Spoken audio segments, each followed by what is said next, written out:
오늘 사무엘상 16장 1절에서 5절 본문 삼아서 다윗 시리즈 두 번째 말씀 살펴보도록 하겠습니다.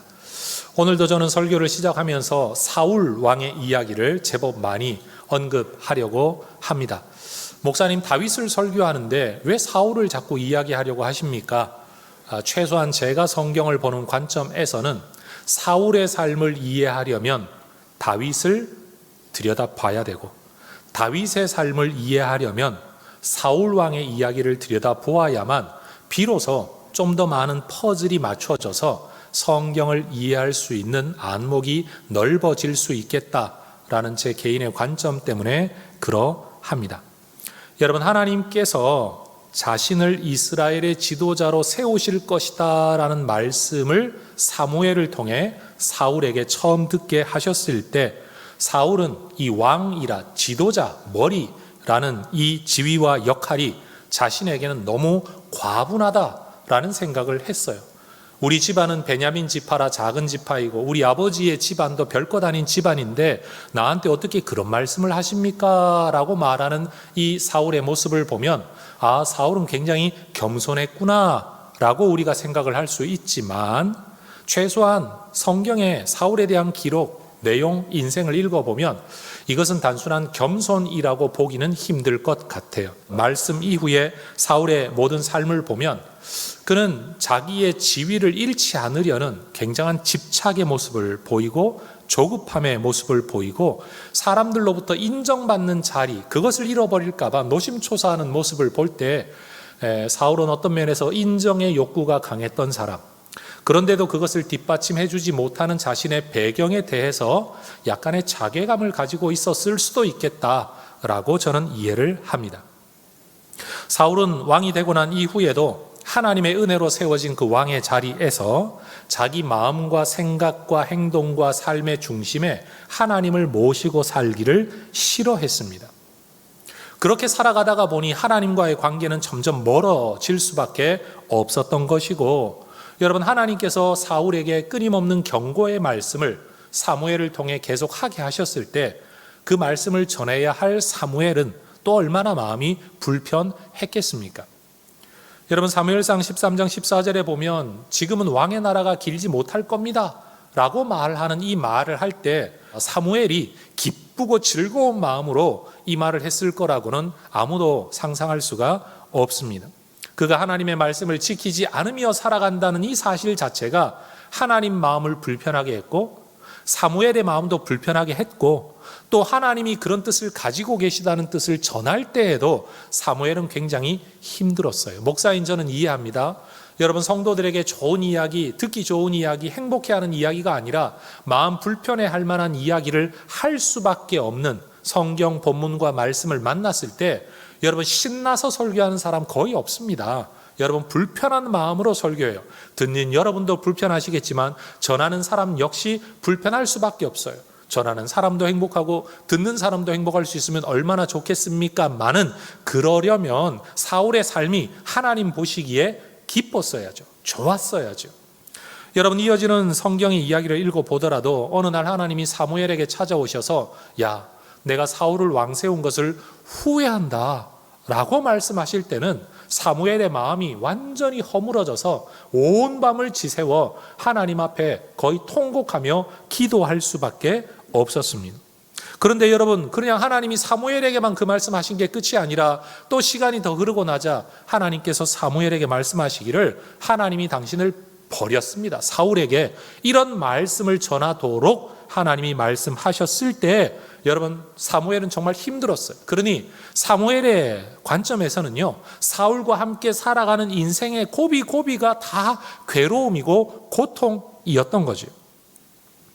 이후로 사울 왕은 사무엘의 인생에서 아픈 손가락과 같은 존재였다, 저는 그렇게 말을 하고 싶어요. 그래서 사무엘상 15장 35절에 보면 이런 구절이 있어요. 사무엘이 죽는 날까지 사울을 다시 가서 보지 않았다. 여러분, 볼 때마다 마음이 허물어져 내리니 아예 보지 않기로 결심한 겁니다. 왜요? 사울을 위하여 슬퍼했기 때문에. 그리고 사무엘의 슬픔의 배경에는 뭐가 있냐? 하나님의 후회하심. 사울을 왕 삼은 것에 대하여 하나님이 불편해하고 계시다는 사실을 알았기 때문에, 하나님의 마음을 알았기 때문에 개선되지 않는 그 현실이 너무너무 슬프고 괴로웠다는 사실입니다. 영적으로 보자면 하나님이 세운 지도자가 하나님의 뜻대로 살아가지 않는 것이 슬픔이었고, 그런 지도자를 만나 하나님의 은혜를 누리지 못하는 백성들의 불쌍한 현실이 슬픔이었고, 그런 왕에게 기름을 부었던 자기 자신의 일말의 책임감 때문에라도 사무엘 자신도 마음의 슬픔이 있을 수밖에 없었다라는 겁니다. 여러분, 성경의 기록을 들여다보면요, 사무엘의 아들들은 불량자들이었어요. 아버지처럼 믿음으로 말씀으로 살아가는 헌신된 사람들이 아니었어요. 사무엘이 나중에 은퇴할 때쯤 되었을 때 백성들이 당신의 아들들은 우리가 지도자로 받을 수 없습니다 라고 공개적으로 여러분 이야기할 만큼 사무엘의 아들들은 건강한 삶을 살지 못했던 사람들이에요. 그런데 사무엘은 그 아들들을 위해 통곡하거나 눈물에 흘렸다는 성경 기록은 없어요. 오히려 아들도 아닌 사울, 내 손으로 기름 부은 사울에게 대하여 근심하고 걱정하고 눈물을 흘렸다는 기록은 나와요. 다시 말하면 사무엘은 불량했던 아들들보다도 사울을 인하여 더 많이 마음 아파했던 사람이에요. 아마 그게 인간적인 정이 없었다는 뜻이 아니라, 여러분, 자식의 문제는 개인 문제일 뿐이지만 왕의 문제는 이스라엘의 문제요, 하나님의 뜻에 관한 문제요, 하나님 나라의 문제였기 때문에 사무엘이 거기에 대해 더 큰 중압감과 책임감을 느끼고 있었다라고 말을 할 수가 있겠죠.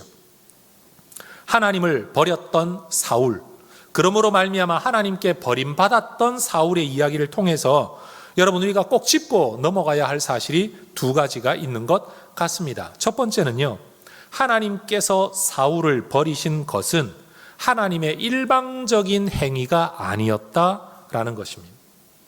하나님은 내 마음에 들지 않으니까 그냥 무조건 버려버린 그런 분이 아니라는 말입니다.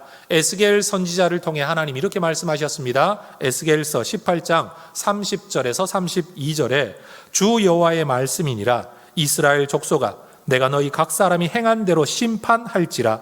너희는 돌이켜 회개하고 모든 죄에서 떠날지어다. 그리한즉 그것이 너희에게 죄악의 걸림돌이 되지 아니하리라. 너희는 너희가 범한 모든 죄악을 버리고 마음과 영을 새롭게 할지어다. 이스라엘 족속아, 너희가 어찌하여 죽고자 하느냐? 주 여호와의 말씀이니라. 죽을 자가 죽는 것도 내가 기뻐하지 아니하노니 너희는 스스로 돌이키고 살지니라. 여러분, 하나님은 공의의 하나님이시기 때문에 각 사람이 행한 대로 심판하셔야만 합니다. 심판할 거다 분명히 말씀하십니다. 그런데 하나님이 심판을 앞에 놓고 뭘 원하시느냐? 나는 너희를 심판하는 걸 좋아하지 않는다. 너희가 빨리 돌이켜서 살게 되기를 원한다. 어느 정도냐? 죽을 자가 죽는 것도 내가 기뻐하지 아니하니 너희는 빨리 돌이키고 사는 길을 선택해라. 여러분, 이게 우리 하나님의 마음입니다. 우리 하나님은 분명 심판하시는 하나님이지만 심판을 기뻐하거나 즐거워하는 분이 아니라는 거예요. 죄 짓는 사람들을 보고 하나님이 진노하신다라고 말할 때 그 진노는 어떤 진노냐면 안타까움의 진노인 거예요. 살 길을 주었는데, 살 길을 열어주었는데 살 길을 따르지 아니하고 선택하지 아니하고 죽음의 길을 고집하며 나아가는 그 사람에게 대한 안타까움의 진노라는 사실입니다. 여러분, 사울이 하나님께 버림받은 것은 죄를 지어서가 아닙니다. 사울이 하나님께로부터 버림받은 것은요, 돌이키지 않았기 때문입니다. 사람들이 지옥에 가는 것은 죄를 지었기 때문에 지옥 가는 게 아니라 하나님 앞에서 자신이 지옥 갈 수밖에 없는 죄인이라는 것을 인정하고 하나님이 열어주신 구원의 길, 은혜로 믿음으로 그 길을 걸어가겠다라는 이 믿음이 바로 회개인데, 회개를 하지 않기 때문에 지옥에 가는 겁니다. 여러분, 예수 믿는 우리는 죄를 짓지 않아 구원받는 게 아닙니다. 우리는 예수 믿음으로 하나님이 열어주신 은혜의 길, 심판을 당해야 할 사람인데 돌이켰기 때문에 여러분, 우리는 지옥에 가지 않는 은혜를 누리게 된 줄로 믿습니다. 여러분, 세상 사람들은 회개하고 구원의 길을 걸어가라, 은혜를 받아들여라 라고 말을 하면 그건 싫어합니다. 또 하나, 여러분, 너희가 그렇게 살다 보면 지옥 간다라고 말하면 이제는 싫어하는 게 아니라 기분 나빠합니다. 여러분, 이런 분들이 꼭 이 이야기를 들어야 합니다. 죄인이라 지옥 가는 게 아니라 회개하지 않아 지옥 가는 거다. 여러분, 하나님께서 우리에게 원하시는 것, 사울에게 원하는 것과 동일한 겁니다. 하나님이 사울에게서 보고 싶어 하셨던 것이 있습니다. 그게 뭘까요? 하나님의 마음으로, 하나님의 은혜로, 하나님을 의지하는 자리로 돌이키는 것입니다. 그런데 사울은 평생 돌이키지 않았습니다.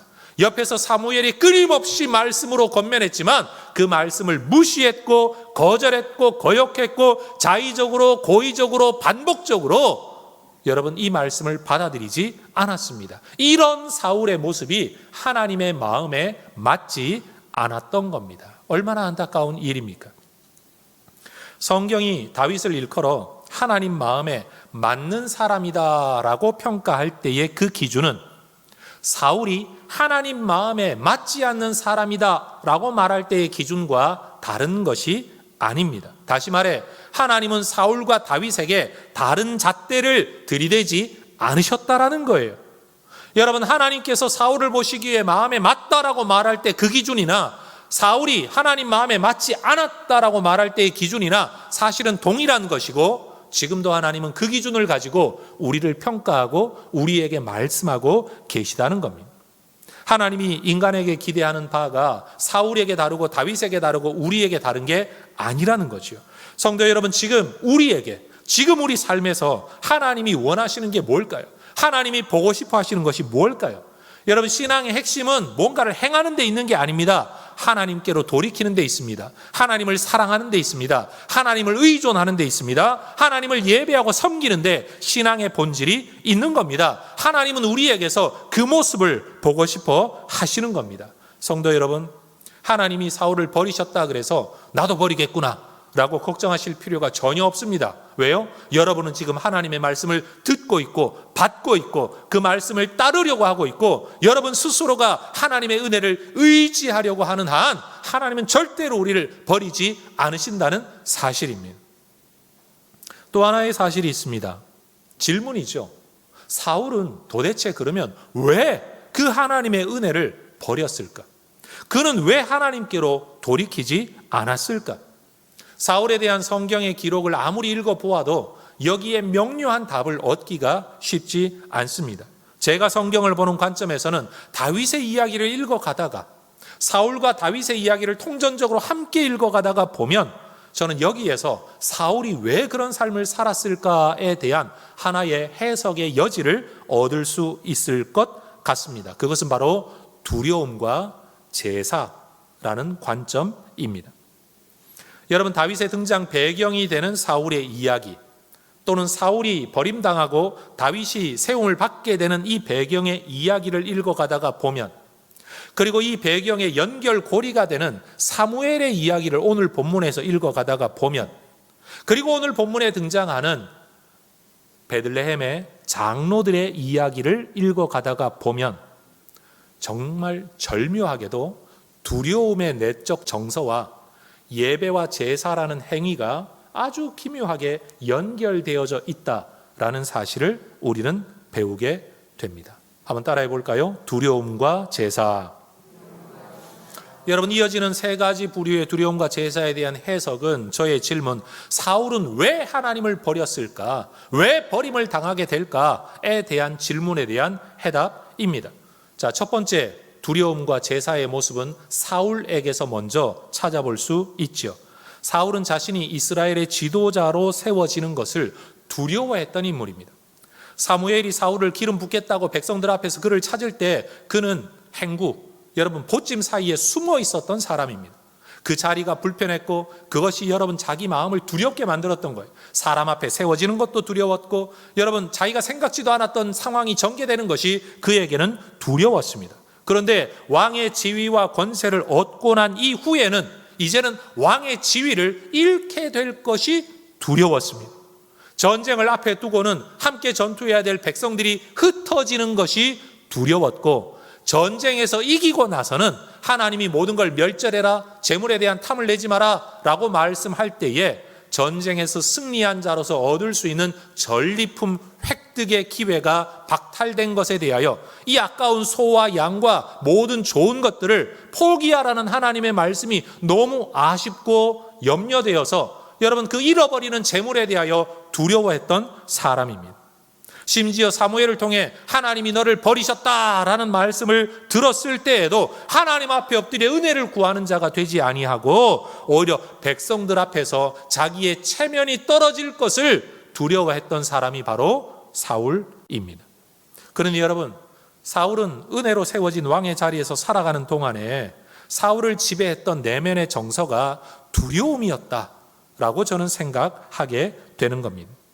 만약 사울이 정말 자격 없는 사람이 왕이 되었다라는 그 영적 두려움을 가지고 있었다면, 혹여라도 내가 이 자리를 잃어버리는 것 아닌가, 버림받게 되는 것 아닌가, 아니면 백성들이 나를 내모으는 것 아닌가라는 두려움을 가지게 되었다면, 그는 이런 일이 일어나지 않도록 하나님 앞에 기도하고 하나님 앞에 제사하며 하나님의 은혜를 구하는 것이 올바른 믿음의 반응 아니었겠습니까? 아니면 하나님이 나를 세우셨으니 세운 자도 하나님, 패하는 자도 하나님이시니 나는 하나님에 대한 믿음을 가지고 믿음 안에 소신껏 살겠다, 사람들의 반응이야 내가 어떻게 결정할 수 있겠냐라고 믿음으로 살았으면 얼마나 좋을까요?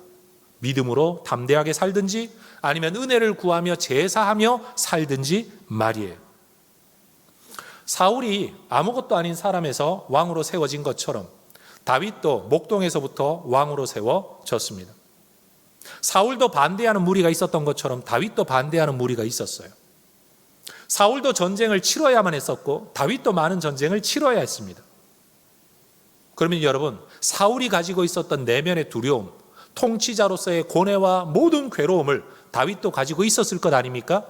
그런데 사울은 그 모든 두려움과 염려 속에서 하나님을 떠나간 반면에 다윗은요, 그 모든 염려와 짐 속에서 하나님께 나아가는 자가 됩니다. 이게 두 사람의 결정적인 차이예요. 시편에서 다윗은 이렇게 고백을 합니다. 시편 18편 29절에서 내가 주를 의뢰하고 적군을 향해 달리며 내 하나님을 의지하고 담을 뛰어 넘나이다. 여러분, 적군에 뛰어 들어가고 전쟁에 수행하고 내가 죽을지도 모르는 위기 속에 여러분 달려 들어갈 수 있는 것, 왜 그러냐? 주를 의뢰함으로. 내 인생에 나를 가로막고 있는 모든 문제의 담벼락을 내가 뛰어넘겠다. 무엇 때문에? 하나님을 의지함으로. 하나님을 의뢰하고 하나님을 의지하는 것이 여러분 모든 두려움, 모든 문제에 맞서는 다윗의 내면 세계, 마음의 결심과 결단이었다라는 겁니다. 반면 사울은요, 모든 두려움, 모든 문제 앞에서 하나님을 떠납니다. 하나님께 예배하기보다는 신접한 여인을 찾아가고 하나님의 말씀에 순종하기보다는 세상 물질 쫓아가고 하나님의 뜻 앞에 엎드리기보다는 사람 앞에 체면을 쫓아 살아가는 삶이 되고 말았다는 겁니다. 사울은 자기의 마음의 두려움을 극복해 보려고 여러분 제사를 핑계 삼아 자기의 속내를 속이고 사무엘을 속이고 하나님을 속이려고 했었습니다. 사울은 두려움을 극복하는 은혜를 얻기 위하여 제사하는 자가 아니라 두려움을 숨기려고 제사를 흉내내는 사람이었습니다. 여러분, 사울이 제사를 드리면 드릴수록 그의 거짓이 드러났습니다.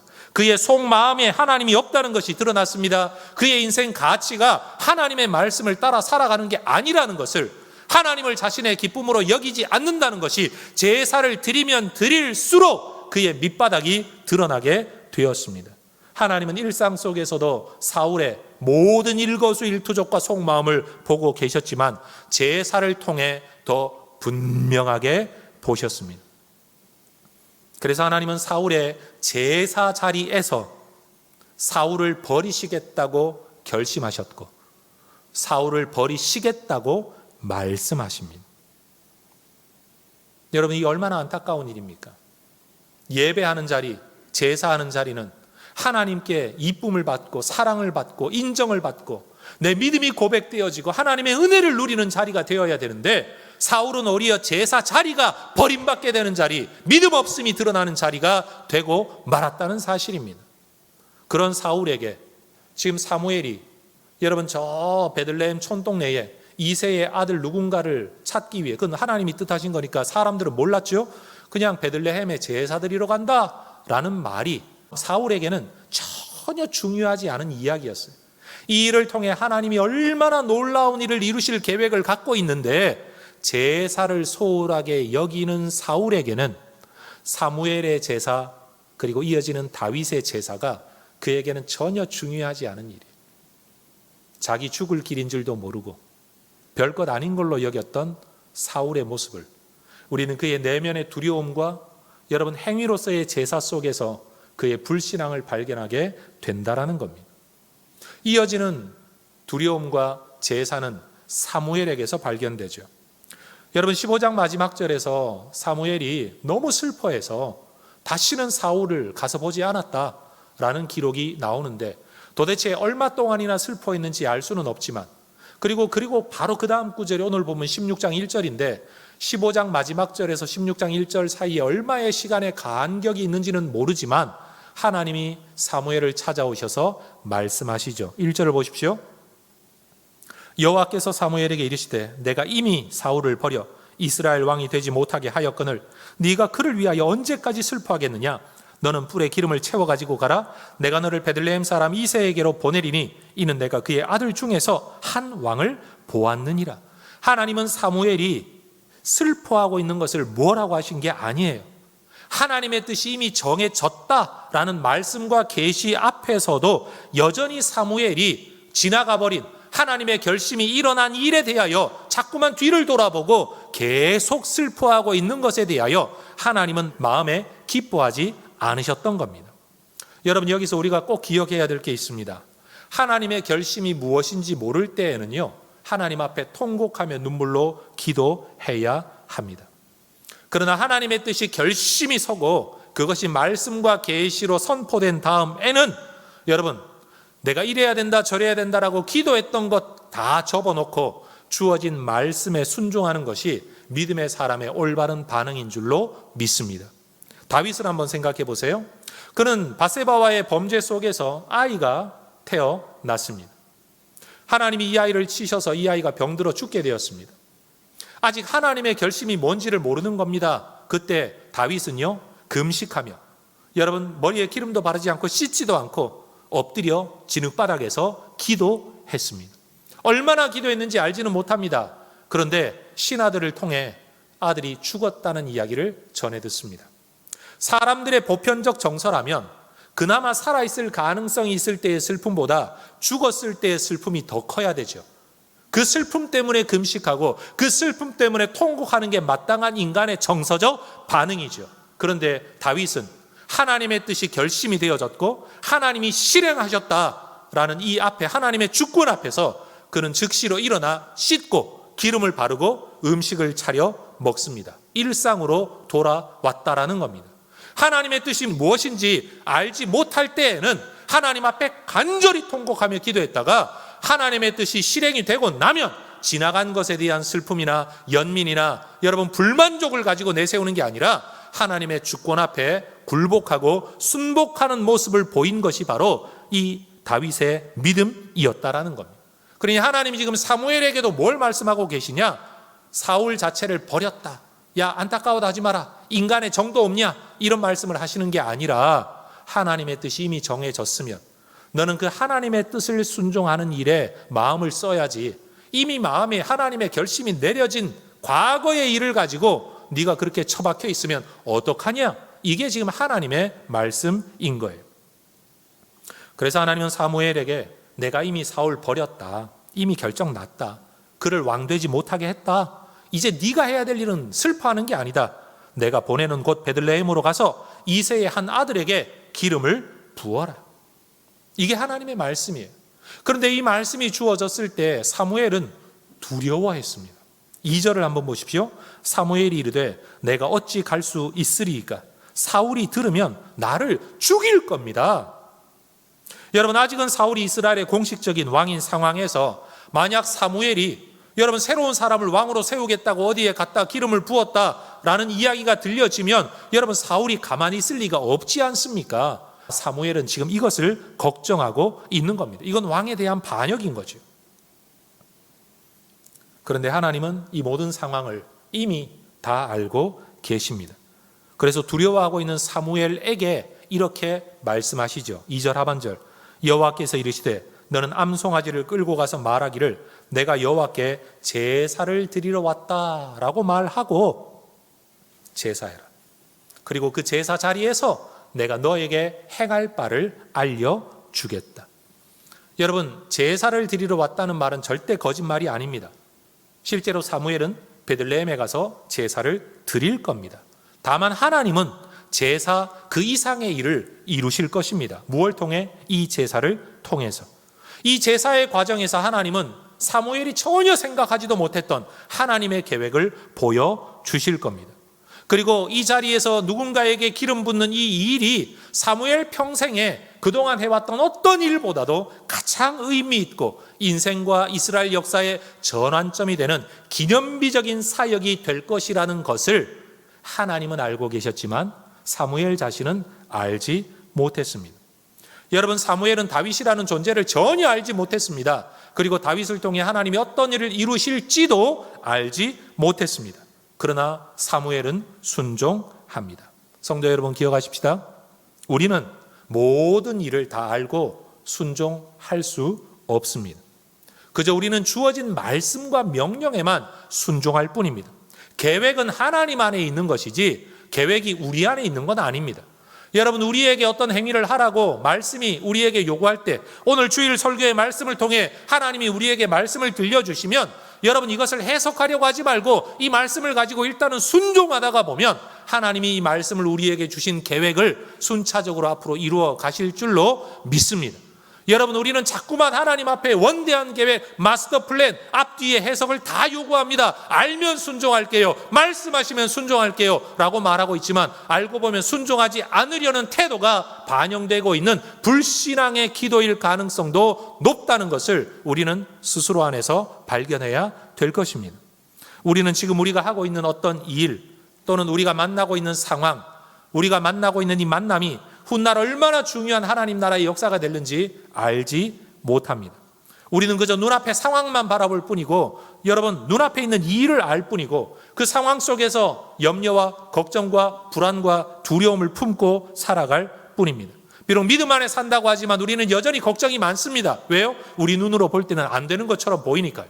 우리 눈으로 볼 때는 뭔가 참 걱정스러우니까요. 그러나 하나님은 분명 하나님의 뜻과 계획을 이루어가고 계신 줄로 믿습니다. 여러분, 우리는 내가 예측하거나 통제하지 못하는 상황을 만나면 두려워하고 불안해합니다. 그러나 그때 꼭 기억해야 될 게 있습니다. 나는 상황을 통제하지 못하지만 하나님은 모든 것을 통제하고 계시다. 나는 미래의 계획을 알지 못하지만 하나님은 다 계획이 있으시다. 나는 능력이 없지만 하나님은 능력이 있으시다. 여러분, 바로 여기에서 믿음이 드러나게 되는 것입니다. 성도 여러분, 기억하십시다. 불신앙, 신앙 어디에서 드러나느냐? 계획대로 안 될 때 드러납니다. 염려와 걱정이 있을 때 드러납니다.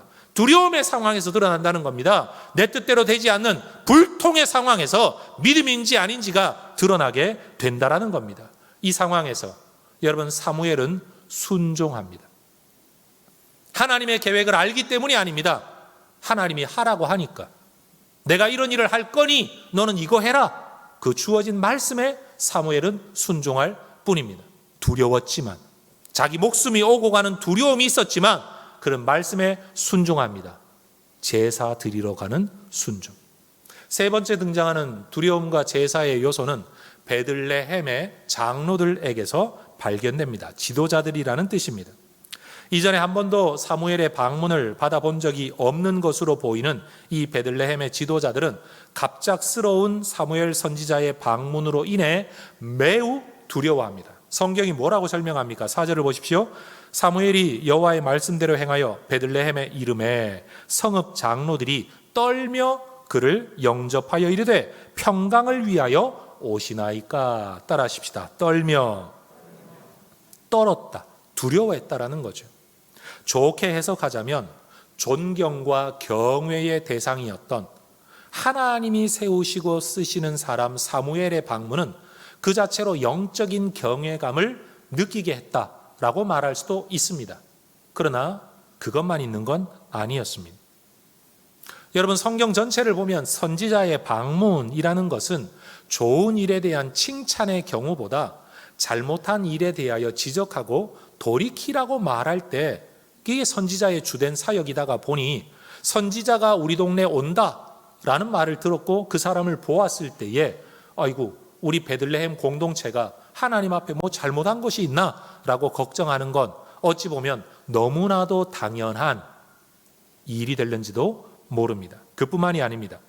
그 시대의 배경을 두고 볼 때 여러분, 베들레헴 장로들도요, 이미 왕인 사울과 선지자인 사무엘의 관계가 틀어져 있다는 사실을 이미 너무나도 잘 알고 있었습니다.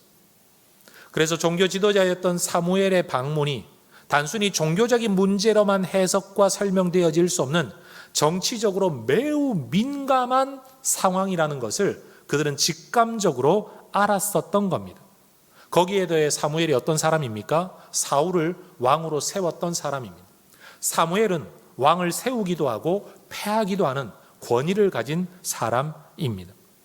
여러분, 이러한 사람이 우리 동네를 방문한다라는 것이 어쩌면 사울의 심기를 건드리고 그로 말미암아 이 베들레헴 동네에 정치적인 불이익이 가해질 수도 있다라는 것을 이 정치 지도자들, 베들레헴의 지도자들은 이미 육감적으로 느끼고 있었던 거죠. 그러니까 사무엘에게 질문하는 게 뭡니까? 당신의 방문이 우리 공동체에게 샬롬, 평안이 되는 일이기를 원합니다. 제발 그랬으면 좋겠습니다. 라고 인사를 하고 있는 겁니다. 여러분, 이 사무엘의 방문은 분명 하나님의 뜻, 하나님의 지시에 의한 것이었지만 베들레헴 장로들이 그것을 알 리가 없죠. 하나님이 사무엘에게만 말씀하셨고 사무엘은 굳이 그것을 사람들에게 말하지 않고 그냥 제사 드리러 왔다라는 말만 하고 있으니 여러분, 사무엘을 바라보는 베들레헴 장로들 입장에서는 여러분, 하나님의 말씀과 뜻이 무엇인지를 전혀 알지를 못하는 겁니다. 하나님의 섭리를 알지 못하면 눈에 보이고 귀에 들리는 걸로 판단하게 되고 염려하게 되는 게 인간의 현실입니다. 말씀과 기도 가운데 성령의 감동, 확신이 없으면 여러분, 우리는 눈에 보이는 것으로 결정하고 판단하고 여러분, 지레 겁먹고 염려하는 인생 될 수밖에 없는 줄로 압니다. 하나님의 은혜가 있는 길, 하나님의 섭리가 있는 길, 하나님의 말씀에 순종하는 길에서는요, 하나님이 책임지실 것이다 라는 믿음 때문에라도 눈에 보이는 불안함을 극복할 내면의 힘이 생기지만 이게 하나님의 뜻인지도 모르겠고 아닌지도 모르겠고 그런 길을 걸어갈 때 우리가 힘을 얻기는 쉽지 않죠. 여러분, 베들레헴 장로들이 큰 근심과 염려와 두려움으로 평강을 질문할 때 여러분, 사무엘의 대답이 뭡니까? 5절은 말해요. 이르되 평강을 위함이니라. 제사를 위함이니라. 너희들도 나와 함께 평강 가운데 제사하자. 여러분, 이게 사무엘의 대답이었어요. 여러분, 지금 사무엘은 정치적인 반역 행위를 하러 온 게 아니라 제사하러 왔다. 그리고 사무엘은 실제로 제사를 마치자마자 여러분, 자기 집으로 돌아가고 맙니다. 누군가 걱정할 만큼 무슨 정치적인 시위를 일으킨 게 전혀 아니었습니다. 그런데 중요한 사실이 있죠. 여러분, 이 베들레헴의 장로들이 생각했던 샬롬과 평강이라는 것은 그저 우리가 누려왔던 현재의 평강이 깨어지지 않기 위한 샬롬이었어요. 그런데 하나님이 꿈꾸고 계셨던 샬롬은, 사무엘이 말하고 있는 샬롬은, 그래, 정치적 이슈가 없어, 그냥 제사만 드릴 거야, 그들이 기대했던 샬롬일 뿐만 아니라 그보다 한 단계 더 높이 하나님의 은혜를 누리지 못하는, 하나님의 통치가 실행되지 못하여 여전히 피폐한 삶을 살아가고 있는 이스라엘 공동체에게 하나님의 뜻을 받들어 하나님의 통치를 실행하여 하나님의 은혜를 누리게 되는 이스라엘의 신정 왕국을 세우기 위한 하나님의 사람이 세워지게 되는 더 큰 영역의 샬롬을 위해 하나님이 지금 이 일을 행하고 계시다라는 거죠. 여러분, 우리는 예배드리고 하나님 앞에 기도할 때 대부분 눈앞의 샬롬을 구합니다. 하나님, 어렵지 않게 해주세요. 고생하지 않게 해주세요. 이 문제가 해결되게 해주세요. 하나님, 경제적으로, 건강, 육체적으로, 가정적으로, 관계적으로, 사업적으로 하나님 평안하게 해주세요. 여러분, 우리는 사실 그 표면적인 기도, 베들레헴 장로들이 질문했던 그 질문을 하나님 앞에 우리는 기도할 뿐이지만 하나님은요, 우리의 그 기도 속에서 우리가 생각하지도 못했던 더 큰 일을, 하나님 나라의 일들을 이루어가고 계신 줄로 믿습니다. 그리고 이 모든 일이 제사를 통해 이루어지게 될 거라는 사실입니다. 그러니 베들레헴 장로들의 두려움 속에서 이루어지는 제사. 자, 세 부류의 사람들의 두려움과 제사 이야기를 살펴보았는데요. 좀 정리를 해볼까요? 여러분, 사울의 삶을 들여다보시는 하나님께서 제사를 통해 사울에게 대한 마음을 결정하셨던 것처럼 사무엘이 베들레헴을 방문하여 드리는 이 제사를 통해 하나님은 다윗에 대한 하나님의 마음의 결심을 사람들과 역사 가운데 드러내 보여 주실 겁니다. 인간적 두려움 때문에, 사람에 대한 두려움 때문에 제사를 멸시했던 사울을 대신하여 사람을 두려워하지 않고 하나님을 두려워하는, 예를 들어 다윗이 골리앗을 두려워하지 않고 용맹한 장수, 거의 키가 3m나 되는 장수를 어린 소년이 두려워하지 않고 하나님을 더 두려워하는 이런 사람을 새로운 왕으로 이 제사를 통해 세우시게 될 거라는 겁니다. 다시 말해볼까요? 하나님을 두려워하지 않고 사람을 두려워하는 사람을 제사를 통해 패하셨던 하나님이 사람을 두려워하지 않고 하나님을 두려워하는 새로운 왕을 이 제사를 통해 세우실 거라는 겁니다. 사울이 하찮게 여겼던 제사가 사울을 대신하여 한 왕이 세워지는 하나님의 역사의 자리가 될 겁니다. 사무엘은 두려움에도 불구하고 순종하여 제사 드리러 갔습니다.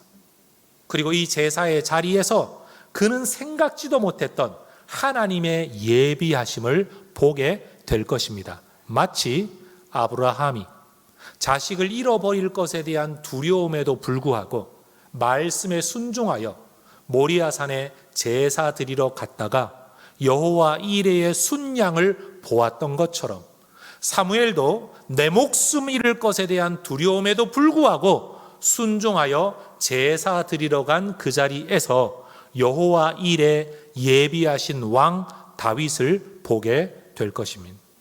베들레헴의 장로들도 두려워했습니다. 그럼에도 불구하고 선지자 하나님의 사람의 초청에 응하여 여러분 제사의 자리에 참여함으로써 그들은 생각지도 못했던 하나님 나라 일의 전개, 새로운 지도자의 등장을 자기들의 눈으로 보게 될 것입니다. 하나님의 계획을 알아야만 되는 게 아니라 이끌려간 제사 자리에서도 하나님의 역사와 섭리를 보게 되었다는 겁니다. 여러분, 우리는 때때로 제사 또는 예배를 인간의 행위로 여기지만 예배는 하나님이 결심하시고 하나님이 말씀하시고 하나님이 어떤 일을 실행하시는 하나님의 역사의 시공간의 현장인 줄로 믿습니다. 여러분, 지금 우리는 사람끼리 모여 예배하고 있는 게 맞습니다. 하나님 어디 있는지 손에 잡히지 않습니다. 눈에 보이지도 않습니다. 이 예배 1시간, 1시간 반 드리고 끝났다고 해서 눈에 보이는 뭔가가 달라진 게 전혀 느껴지지 않습니다만 하나님은 예배를 통해, 제사를 통해 하나님 나라의 일을, 우리를 축복하시고 우리의 샬롬을 이루시는 일을, 우리가 생각지도 못했던 여호와 일의 일을 이루어가고 계시다는 사실입니다. 여러분, 구약 성경을 한번 들여다보십시오. 족장들은요, 자녀들이 뭔가를 대접한 것을 받아 먹고 자녀들에게 축복하는 이야기가 있죠. 예를 들어 이삭, 여러분 시력이 약한 이삭이 아들에게 말합니다. 야, 이제 내가 떠날 날이 멀지 않았다. 내가 너희를 축복하겠다. 그러니 사냥해서 뭐라도 가져와라. 내가 그걸 먹고 마음을 흡족하게 한 뒤에 내가 너를 축복하겠다. 여러분, 먹지 않으면 축복 안 하겠다. 그게 아니에요. 이러한 성경의 스토리의 모습은요, 하나님 나라의 원리가 뭔가를 우리에게 가르쳐 주죠. 하나님 나라 원리가 뭡니까? 하나님은 하나님을 인정하고 하나님을 경외하며 내 삶의 주권이 당신에게 있고 당신의 말씀에 있다라는 예배의 자리에서 우리를 축복하시고 하나님의 일을 실행하신다는 겁니다. 다시 말해, 예배 받으시고 하나님의 일을 이루시는 하나님 나라의 원리를 인간 세상 속에 보여주는 사건들이, 자녀들이 부모에게 대접하고 그 대접을 받은 부모가 자녀들에게 축복을 하고 그 축복이 사람의 축복임에도 불구하고 그 말들이 예언이 되어 그들의 삶에 이루어지는 성경의 기록을 우리는 꼭 기억해야 될 거라는 겁니다. 모든 성경의 역사, 하나님의 일하심이 제단, 제사, 예배, 기도, 간구, 하나님께 나아감, 하나님을 찾음이라는 표현들과 연결되어 있다는 것을 여러분도 잘 아실 겁니다. 하나님의 위대한 계획 거의 대부분이 여러분 예배와 제사의 시공간 안에서 실행되어졌다는 것을 기억해야 합니다. 그러니 우리는 이 예배를 귀히 여겨야 됩니다. 여러분, 이 예배에 더 많은 의미를 부여해야 됩니다. 내가 예배 참여했다, 출석했다, 출석 체크하는 데 의미가 있는 게 아니라 여러분, 이 자리에 하나님이 함께하고 계시고 여기서 하나님이 내 마음을 보고 계시고 하나님이 말씀하고 계시고 하나님이 나에 대한 계획을 실행하고 계시고 하나님의 축복, 하나님의 모든 예언의 현장이 이 자리라는 사실을 우리는 기억해야 된다라는 겁니다. 그게 바로 예수 믿는 사람, 하나님 믿는 사람들이 가져야 할 예배의식, 제사의식이라는 겁니다. 그러니 여러분, 예배는 해도 되고 안 해도 되는 게 절대 아닌 거예요. 대면 예배를 할 거냐 비대면 예배를 할 거냐, 이게 우리에게 중요한 이슈가 아닌 거죠. 하나님의 임재의 자리다, 하나님의 역사가 일어나는 자리다, 내 인생의 변곡점이다. 여기에서 하나님이 내 마음을 다 보고 계신다. 여러분, 이 예배라는 사실이에요.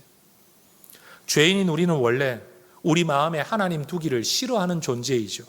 바울은 로마서에서 그렇게 말을 했어요. 로마서 1장 28절, 또한 그들이 마음에 하나님 두기를 싫어하였다. 사실 그들이 아니에요. 우리 모두예요. 우리는 원래 우리 마음에 하나님 두기를 싫어했어요. 하나님 뜻대로 사는 게 싫죠. 내 뜻대로 살고 싶죠. 하고 싶은 대로 살고 싶죠. 내가 주인 되어 사는 것, 여러분, 이게 원죄의 본질 아닙니까? 우리 안에 있는 죄성이에요.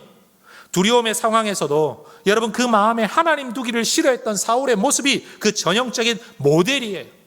자기 뜻대로 살기를 원했어요. 뜻대로 되질 않아요. 그래서 두려워요. 그 두려움을 극복해보고자 때로는 하나님을 속이는 제사를 하기도 하고, 내가 이렇게 종교적인 덕망이 있는 사람이니 이스라엘 백성들아 나를 따라라. 여러분, 그는 하나님께 제사하는 게 목적이 아니라 사람들의 마음을 놓치지 않는 게 목적이 된 제사를 드리는 사람이었죠. 그는 하나님 앞에 엎드려 기도하고 뜻을 구하는 자가 아니라, 회개하고 돌이키는 자가 아니라 신접한 여인을 찾아가가지고 나 앞으로 어떻게 되냐, 여러분, 그렇게 묻는 사람이었어요. 그는 자기 마음에, 자기 삶에 하나님 두기를 싫어했던 사람이에요. 그러나 우리가 만약 하나님을 찾는 존재가 될 때, 여러분, 하나님을 예배하고 제사하는, 하나님을 구하는 존재가 될 때, 하나님은 그의 존재, 비잉을 우리의 삶, 우리의 리빙 안에 함께 임재하셔서 임마누엘의 하나님이 되실 줄로 믿습니다. 역대하 16장 9절은 말씀합니다. 여호와의 눈은 온 땅을 두루 감찰하사 전심으로 자기에게 향하는 자들을 위하여 능력을 베푸신다.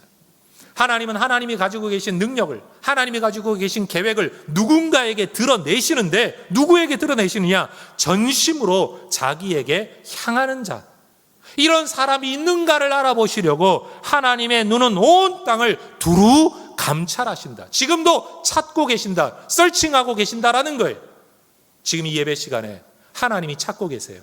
전심으로 하나님을 구하는 자, 전심으로 예배하는 자를 우리 하나님이 찾고 계신다는 거예요. 전심으로 하나님을 구하는 자를 찾을 때 하나님은 하나님의 은혜와 하나님의 능력을 그 사람에게 베푸시겠다고 약속하고 계신 거예요.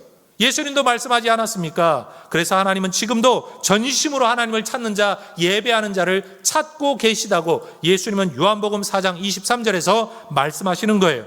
아버지께 참되게 예배하는 자들은 영과 진리로 예배할 때가 오나니 곧 이때라. 아버지께서는 자기에게 이렇게 예배하는 자들을 찾으시느니라. 찾고 계시느니라. 여러분, 찾으시는 하나님의 눈에 발견되는 여러분 되시기를 축복합니다. 예배 가운데 여러분의 마음을 속속들이 들여다보고 계신 하나님의 눈에, 아, 저놈이 진짜 예배자로구나, 전심으로 예배하고 있구나, 전심으로 나를 구하고 있구나, 내 뜻을 이루게 하리라, 내 능력을 저에게 베풀리라. 여러분, 이런 하나님의 사람 되시기를 주의 이름으로 축원합니다. 우리가 살아가는 세상은 불확실성의 세상입니다. 정치 언제나 안정될까요? 잠시 안정되는 때가 오는지는 몰라도 불안정한 때가 또 올 겁니다. 경제 언제 좋아지는 때가 올까요? 지금보다는 나아지는 때가 올지 몰라도 더 나빠지는 때가 올 수도 있습니다. 여러분, 이 세상에 영원한 것, 안정된 건 사실 아무것도 없습니다. 그 속에서 만약 상황의 전개가 우리의 염려와 걱정과 불안과 두려움의 이유가 된다고 한다면, 여러분, 그것 때문에 우리가 안정적인 삶을 살아가지 못한다고 한다면 우리의 삶은 이미 결정난 겁니다. 불안정한 인생, 모순된 인생, 괴로운 인생. 여러분, 그래서 철학자들은 인간의 현실을 두고 전부 다 비극적으로 말할 수밖에 없는 거예요. 그게 인간의 현실이기 때문에 그래요. 바로 그런 현실 속에서 하나님이 원하시는 게 뭡니까? 내 불안 없어지게 해주세요. 내 걱정 없어지게 해주세요. 상황이 달라지게 해주세요. 거기에서 믿음이 발견되는 게 아니라 그 두려움과 불안과 걱정과 염려의 상황 속에서 하나님에 대한 믿음을 가지고 담대하게 살아가느냐, 하나님의 은혜를 구하며 제사하며 살아가느냐, 거기에서 믿음의 사람이냐 아니냐가 드러나게 된다라는 거예요. 그러니 여러분, 상황 변경을 기도할 게 아니라 어떤 상황이 오든지 믿음과 제사하는 자로 살아가는 자가 되기를 기도하는 것이 올바른 기도라고 말할 수 있을 겁니다. 여러분, 우리가 하나님을 붙들고 살아가면 하나님 절대로 우리를 버리지 않으십니다. 우리의 삶의 모든 두려움에 이 밑바탕의 정서가 사울처럼 우리를 불신앙으로 끌고 가는 게 아니라, 거짓 예배자로 끌고 가는 게 아니라, 여러분, 다윗처럼 우리를 하나님께로 나아가게 만드는 에너지, 연료가 될 수 있기를 축복합니다. 두려움과 불안은 예배의 연료입니다. 여러분, 기도의 연료입니다. 믿음의 연료가 되는 것입니다. 어떤 염려와 두려움 가운데서라도 제사하고 예배하고 하나님 찾는 삶을 살면 하나님은 우리를 찾아내십니다. 진보다리 가운데 숨어있는 사람도 찾아내시고 불러내시고, 저 목동 가운데 여러분, 사람과 어울려 사는 존재가 아니라 들판에 양무리들 속에 섞여있는 한 사람에게라도 찾아오셔서 하나님의 뜻과 일을 이루시는 하나님의 searching eye, 하나님의 눈, 여러분, 그 눈에 발견되는 여러분 되시기를 축복합니다. 여러분, 개인의 예배이든 공동체 예배이든 삶의 예배이든 의식의 예배이든 여러분, 집에서 예배이든 예배당에서의 예배이든 이 모든 예배를 통해 하나님 우리 속을 들여다보고 계신다. 그래서 제사 자리에서 버림받은 사울처럼 되지 마시고 제사 자리에서 인정받고 세움받는 다윗 같은 인생 되시기를 축복합니다. 어떤 두려움과 불안, 염려, 근심의 여러분 상황 속에서라도 항상 예배하는 자, 믿음으로 나아가는 자, 여러분, 이 다윗의 길을 걷는 우리 모든 성도님들 되시기를 주의 이름으로 축원합니다. 기도하겠습니다.